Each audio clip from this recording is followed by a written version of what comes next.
Hello, everyone. My name is Dr. Caroline. I am an international medical graduate, practicing doctor in Australia, and I'm one of the co-founders of CodeU Australia, where we help junior doctors and international medical graduates revive, survive, and thrive in the Australian healthcare system.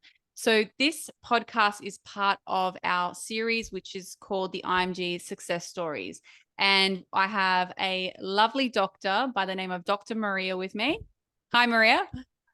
Hi, Caroline. Thank you so much for having me. Oh, no, thank you so much for coming on. I just want to mention that, you're a working doctor in Australia and you're doing this completely out of your own free time for free. So I'm internally grateful that you can come in here and basically share your story with other aspiring IMGs.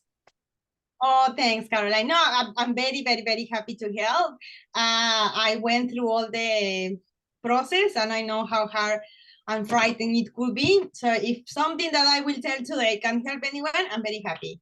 Yes. And I think that's the point of doing the IMG success stories, because if your whole journey through this was anything like mine, whenever I would go on Facebook or whenever I would talk to somebody, it was just always negative, negative, negative. And what I would see is like these people with much more experience than me not getting their foot in the door in the Australian healthcare system. And so it just made me so anxious about my future. And let's be honest, like, doctors are generally high achieving people who are really focused, who have goals that they like to reach. And when you feel like you're about to fail a massive goal in your life, it's frightening. So the idea of IMG success stories is to change that, is to completely revamp the negativity in the community amongst IMGs and start sharing our stories, because some of us, like yours, have very unique parts of your story, and it's a message to say that there is always a way. And sometimes it's strategy plus a bit of luck, but there is a way to get your foot in the door. So saying that, I'm basically just going to ask you a whole bunch of questions to understand really your journey and everything. So let's get started. I basically want to know, well, where were you born? Okay, so I'm from Ecuador in Yep. South America. Yep. I came to Australia 10 years ago. Yep. So you studied 10 years ago. I studied, oh my God, like 12, oh my God, now I feel old.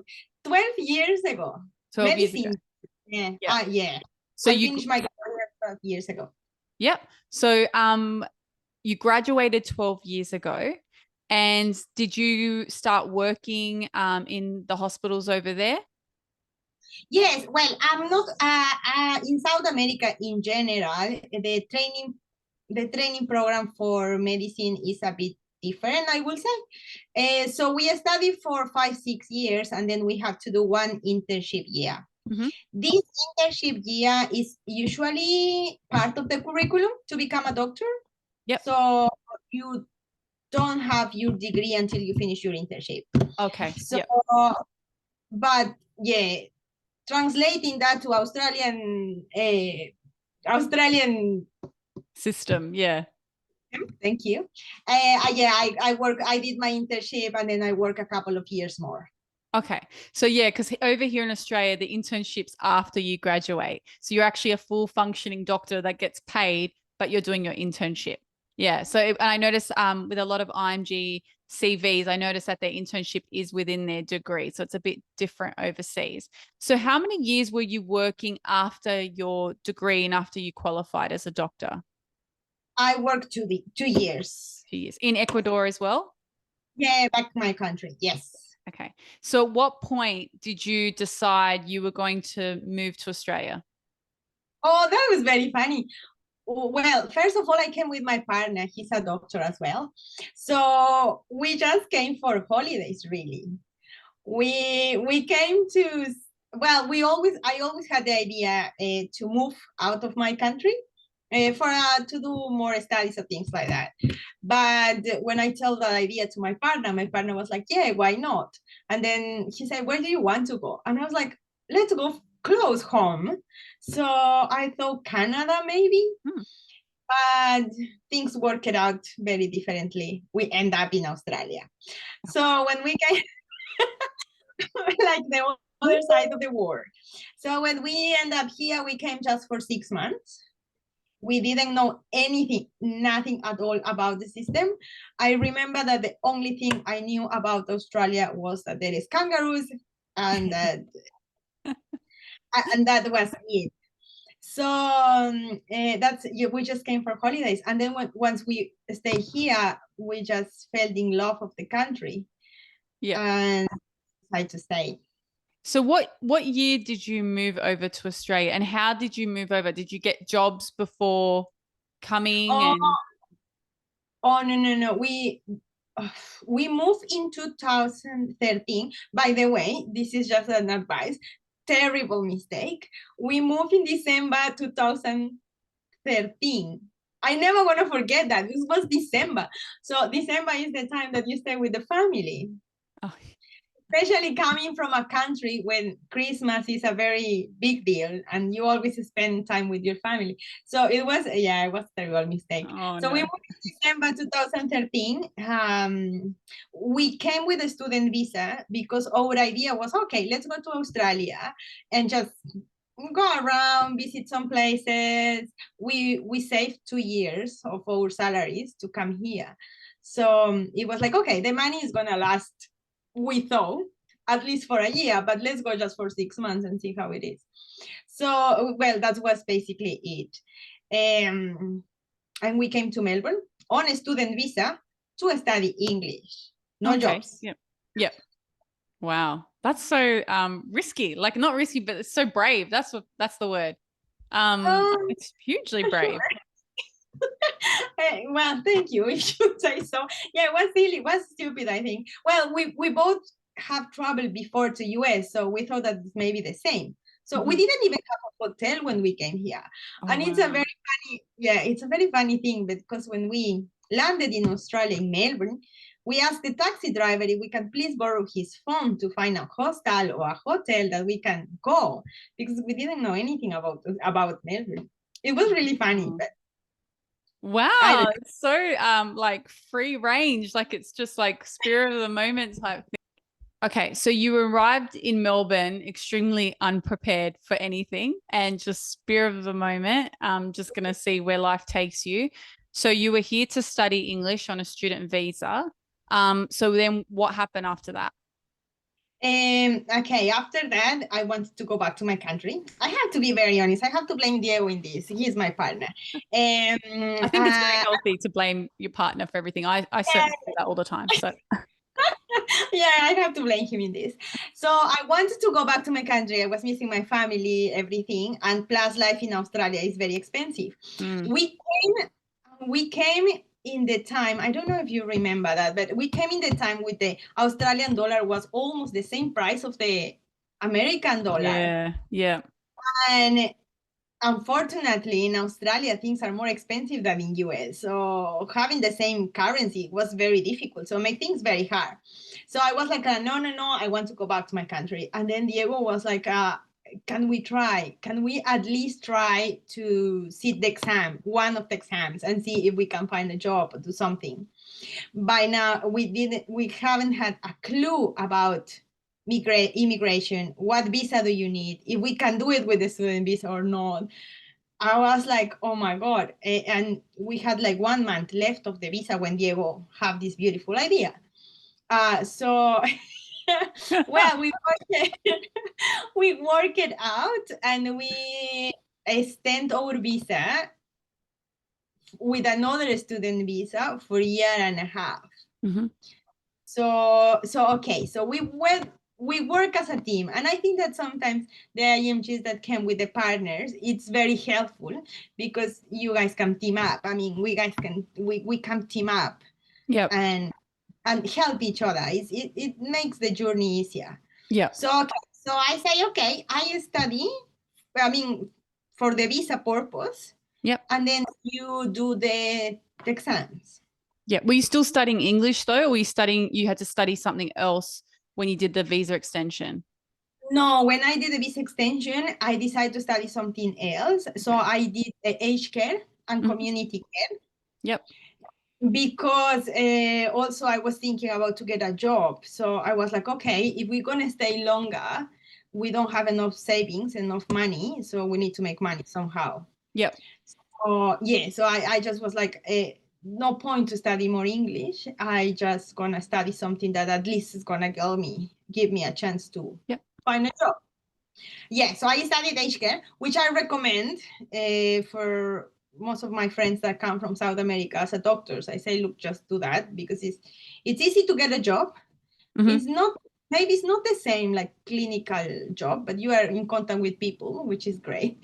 Yeah. Yeah, it kind of makes more sense than working in another area. Yeah, and it helps when you do eventually work in the hospital that you understand all those services that are available in Australia and how these aged care places fit into the discharge planning of your patients. So at least it's like somewhat helpful for later. Yeah, definitely. It gives you a huge advantage because you know if the patient comes from a nursing home, at least you have an idea how they've been treated or what's happening there. Yeah. So you look very smart when you talk about things with your consultants, for example. So yeah, it gives you an advantage. Yeah, definitely. Yep.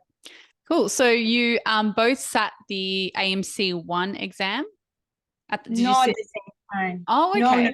Yeah. So I was studying. So I extended the visa. I was studying full time, and we both start working. And then Diego start doing the courses and preparing for the MCQ. Yep. But obviously, we thought that in year and a half it's enough to do the course, the exams, find a job. That's what you. It's funny. It's funny because you go through the website and then you just read step 1, step 2, step 3, and it looks so easy. Yeah. But when you start doing it, the story is different. Yes, that's right.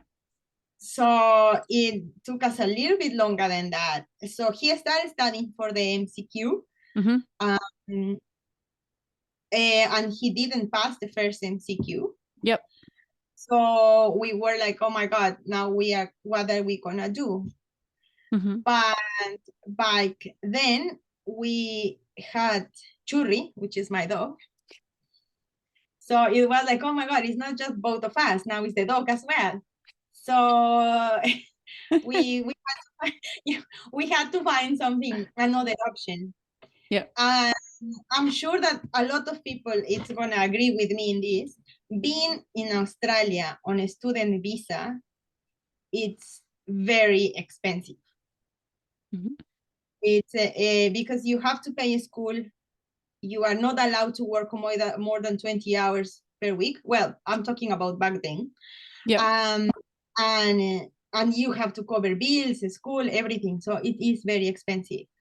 So I just realized that it wasn't a good option for us to stay longer on a student visa because otherwise we wouldn't be able to save money for the exams or for the visa. And you're also living in one of the states that is so expensive, like Sydney, Melbourne, pretty expensive to live there in terms of rent and stuff like that, which you don't know when you move because you don't know anything really about the country. Nothing. So yeah, exactly. That was one of our biggest mistakes because if maybe we did a bit more of research or we came a bit more prepared, maybe we couldn't choose another option or another state maybe, or thinking in staying here, maybe we could find another ways. But that's fine. I mean, I don't have any regrets. Whatever I have done in my life have taught me a lesson. Yeah. So I'm happy. Things happen because of a reason, I guess. And you don't know what you don't know. So that's why I hate hindsight because you have these regrets, but you don't know that at the time. You don't know that information to make a better decision. That's fine. I mean, now I can go back and say, yeah, I could do that. But anyway, back then I didn't know. So we did what we had to. I was very lucky. I have to say, Caroline, that was luck. I usually don't believe in luck, but I was very lucky. In 2014, when I was on my student visa, I finished my master's in public health. So at the same time, I finished my aged care. certificate 3. So I found a job in a aged care facility. I started working as a dishwasher. And then one of the girls got pregnant, and then she left the place, and then they say, oh, you want to work as a personal care attendant? And I'm like, yeah, of course, definitely. So I work as a PCA there, and 3 months before my visa expired, we were very, very desperate trying to find a way of what to do, where to go. And the clinical coordinator of that place had an accident. Bad luck. I was very sorry for her. And she had to leave. So that position became available. Oh, wow. I was in Australia for, I would say, 1.5 years. My English was very basic and limited. And that was a very high position. Wow.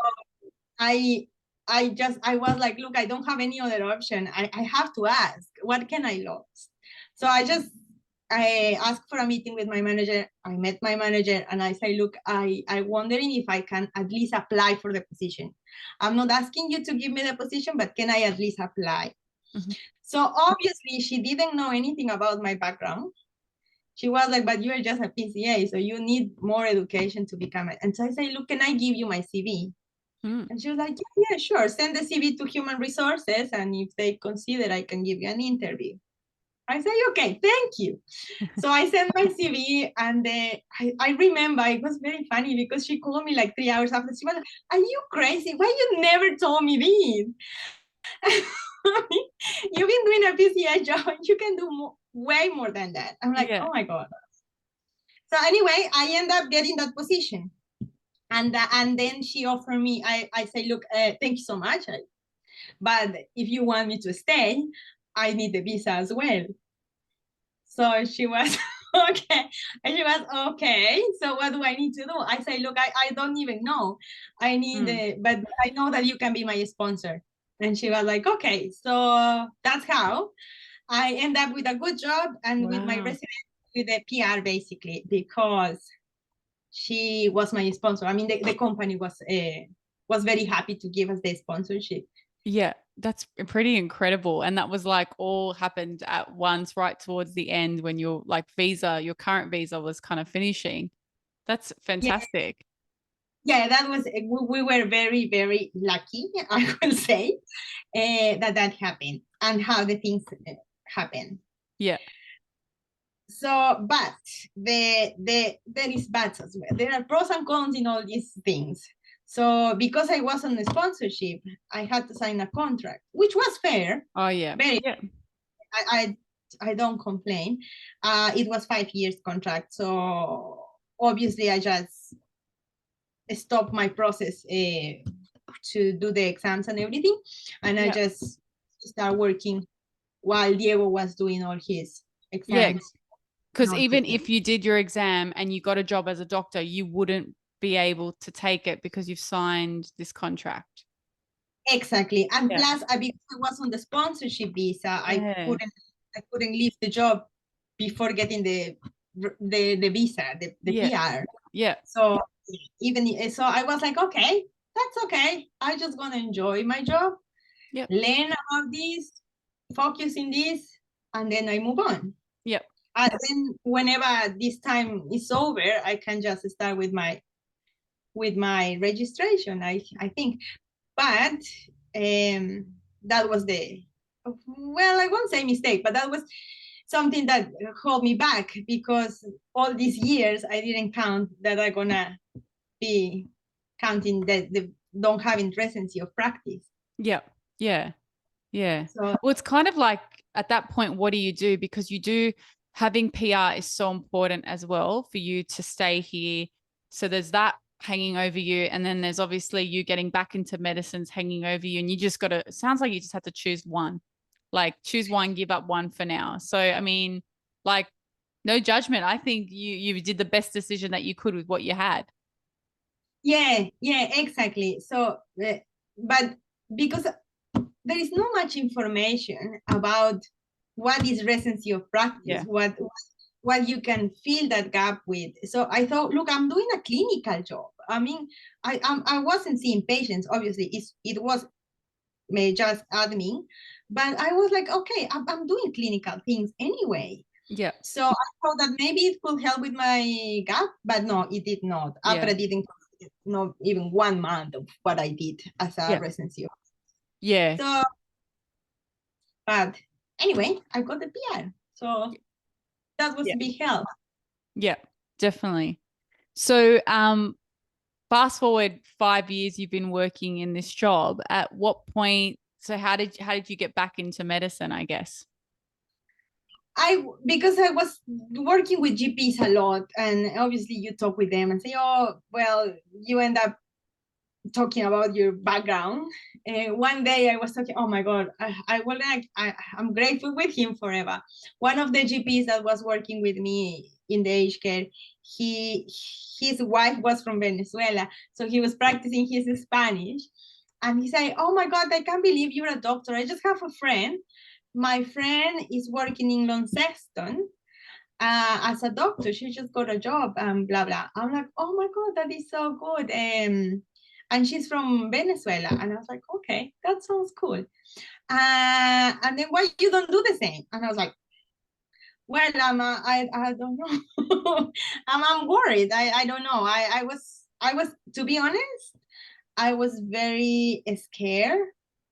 I was very, what's the word that I'm looking for? I lost all the confidence about my knowledge in medicine. I was like, no, I mean, no. You felt too far gone to come back. Yes, exactly. And I was like, I was thinking, if I don't pass the MCQ, emotionally, it's gonna kill me. Yeah. So I was very afraid. But he was like, no, you do it. Just try. Nothing's gonna happen. Just try. I was like, okay. You'll just lose $3,000, but you know, nothing. Yeah. Your bank account will go like this. Yeah, $2,000. He was like, yeah, it's just $2,000. That's fine. Yeah. I was like, anyway, so he convinced me to do it. Yeah. And that was a pretty tough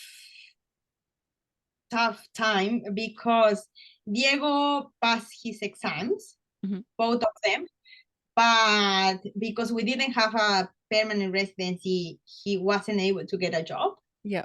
And he had gap as well, obviously, all these years. We both built up the gap. So he had to go back to Ecuador. So he went back to Ecuador, and it was just Churri and me. So I was like, oh, I'm not sure. But I think that sometimes you met the right person, the right people that just help you to push a little bit. Yeah. And, okay, I took my month off I asked for my annual leave in 2018. And I say, okay, I try. What can I lose? Nothing. Yeah. So I think that you just have to commit that it's just a test. It's not testing how smart or dumb you are. Yeah. It's just a test. So that's what the first step that I have to realize. And then I just study and I did my exam. Yeah. And did you pass? I did pass. It was really funny because when I finished my exam, I called all my friends like crying. No, I didn't pass the exam. That was terrible. Crying. All my friends. I'm sure that if my friends look at this and they're gonna laugh. Yeah, I cry and I say everybody that I didn't pass. But when I got the result, I passed. Yeah, I thought the same. I started studying again because I was like, no, I want to resit this in a month's time. I'm not going to wait a month for my results. So I just started studying like a week after I took the exam. Everyone thinks like that because it's just a horrendous exam. And the questions are like, what the hell? So, yeah, but it's funny. I feel like everyone who walks out going, yep, I think I've done well in that exam. I've passed it. Oh, so, no, I remember I met this beautiful, lovely doctor from India. So literally, I finished the exam and I just cried. I just crying. So she was like, let's go for a coffee and let's have a coffee and let's talk about the exam. She took the exam with me. So we went together, we have a coffee, but after that I was just crying that I. But yeah, Amanda, after all my surprise, I passed the exam. Excellent. Yeah. So what was after that? What was next? Well, the first thing it was that my confidence went up. Yeah. Yeah, my confidence just went up. I was very happy. And then I started looking for a job. Mm-hmm.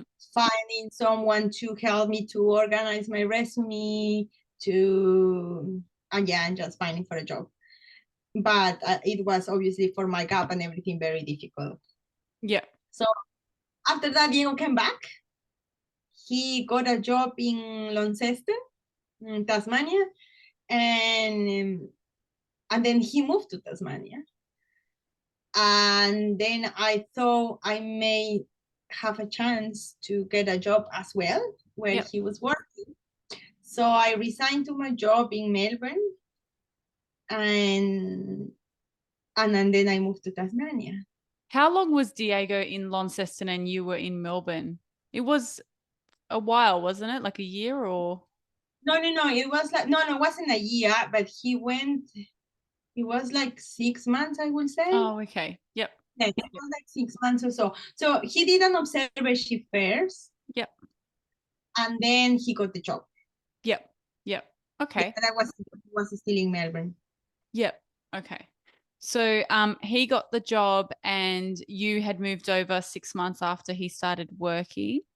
And so you obviously gave up your career as the clinical coordinator of that aged care facility. You'd done your 5 years at this point, that contract.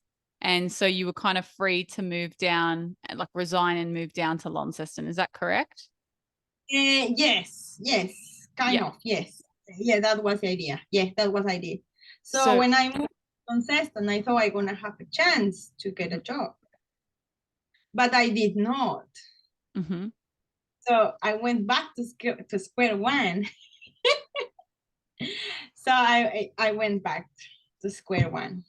So why couldn't you get the job in Launceston? Were you told why? Well, it was my gap at the beginning. That was the main concern, really. And at that point, how many years gap did you have? 7. Yeah. So it's pretty big.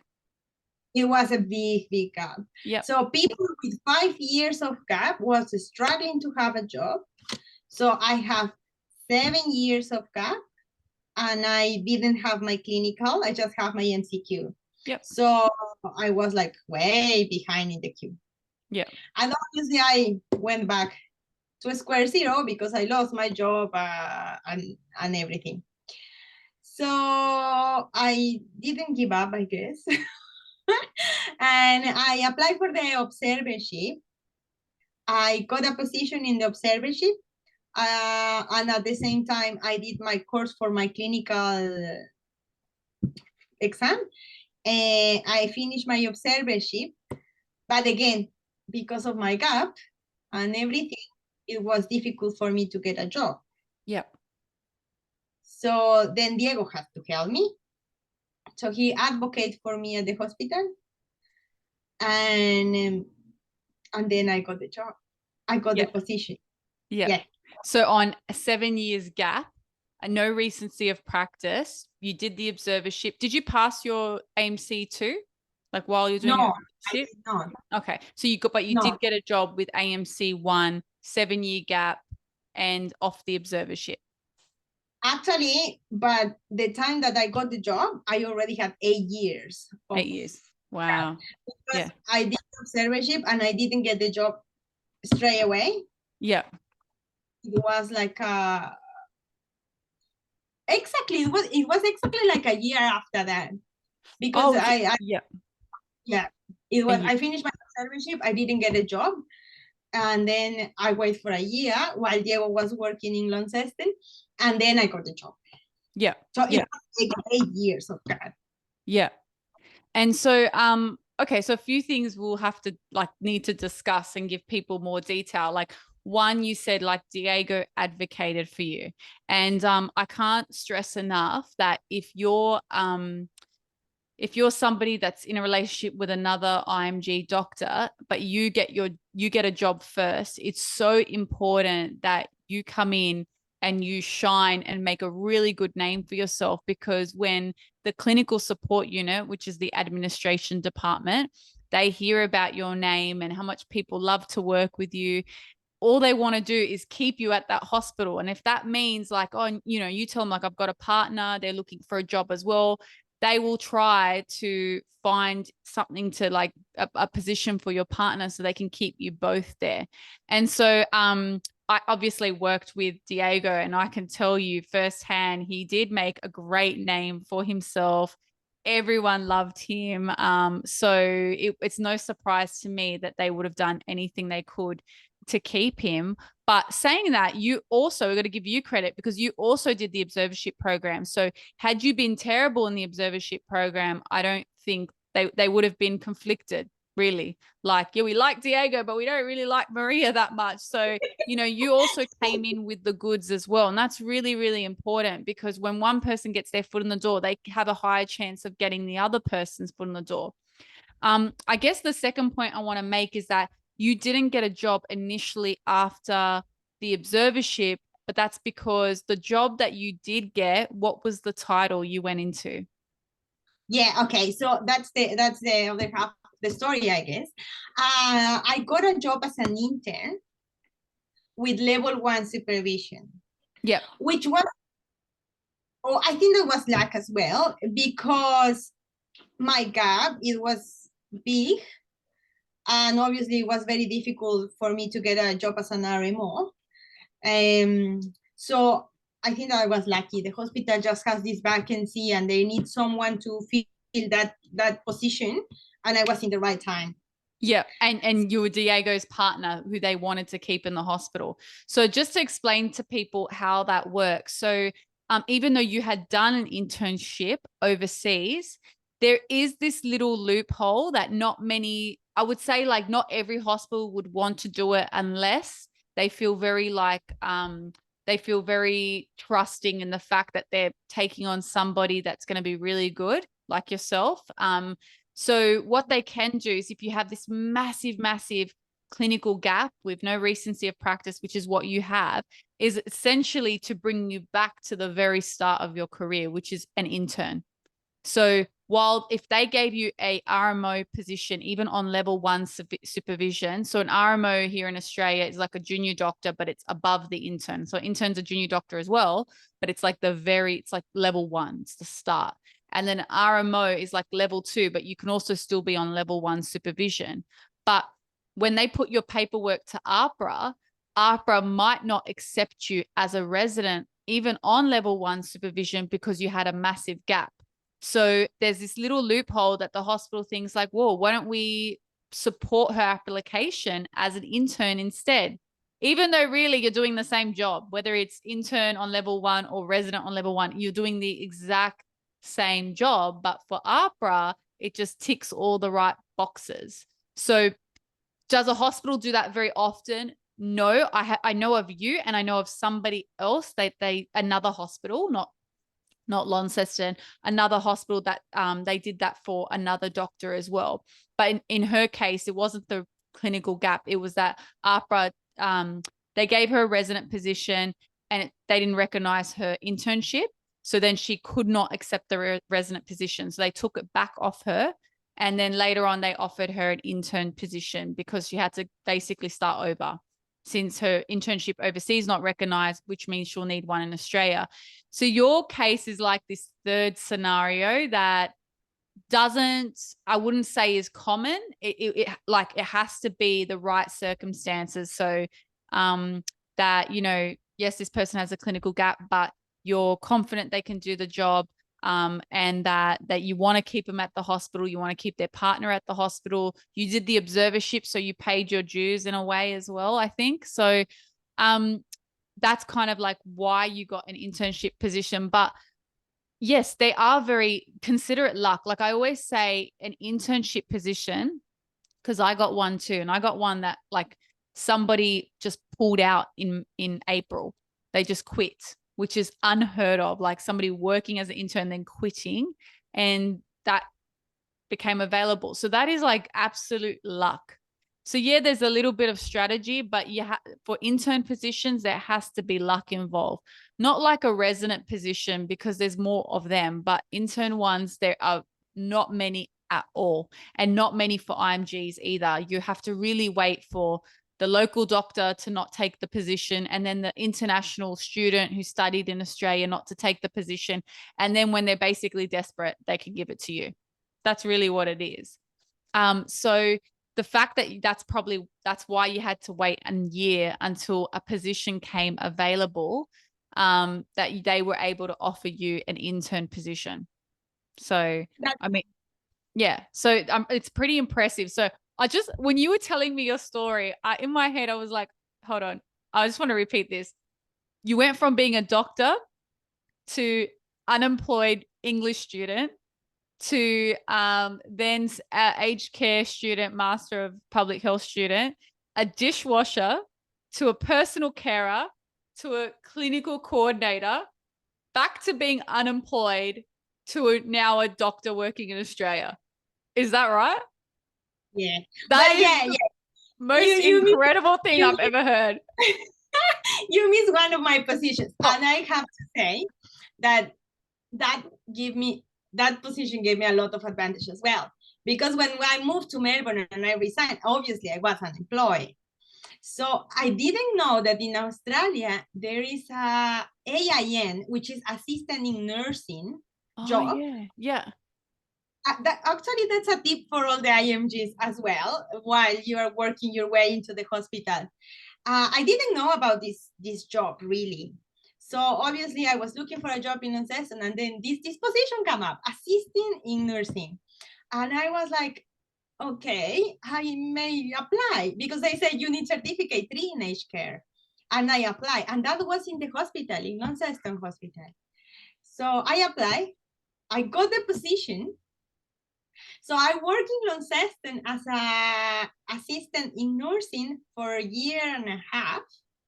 Oh, yeah. It was great. It was great. I don't know if you remember seeing me. You know, I was just about to say that. Actually, you reminded me, I was working one shift and you were sitting by the patient's bedside. I was like, oh, hello. Yes, I do remember you had that job. Yeah. So it was amazing in the things that get me into the hospital. I met a lot of people. Yeah. And when the doctors came to the patient to do the war rounds, I start like listening and seeing what they do, what material they use, all the procedures. Yeah. So obviously when I start working, I pretty much knew how to move me around. You know what, Maria? You've just done a hack for a free observership. That's what that is. Like you're sitting by the patient's bedside, you're listening, you're seeing like how they write notes, you're listening to how they talk to each other, you're looking at like how they're doing the medication chart, even any codes that get called, how they're managing it, the nurses. That is literally a free observership hack. What a great idea. It definitely is, and you get paid really well. Yeah. And not just that, but also you get free training, and it's the same mandatory training that the doctors have. Yeah. Because you are part of the hospital, so you have to have the training. So you obviously won't do venipuncture or things like that, but you're gonna have the aseptic techniques and access to all this training, basic life support training. Yeah, all for free because of that position. That's incredible. That is an amazing tip to give to people. I didn't even think of that. So, and this is the point of talking to other IMGs who manage to get their foot in the door, because I bet everybody has like a great tip like this, but we just obviously don't have the right platform to share more positive stories and things like that. So that's pretty incredible. Okay. So yeah, there are just things that we don't know, jobs that we don't know. And yeah, that one was I have to say that was amazing. That was a huge opportunity for me to learn about the system and to get into the hospital, obviously. Yeah, yeah. No, it's a great idea. Okay, so that's a pretty amazing journey. So what we're going to do, we're going to stop there. I think it's a really good point to stop. We're on a high note. But I also want people to tune into part 2 of your story, because you did something that most IMGs are pretty afraid to do, and that is change hospitals within their first year of working. So really within their contracts to just go ahead and change hospitals. And I always say this to IMGs, like, you can do this. You can actually move from one hospital and go to another hospital that has WBA.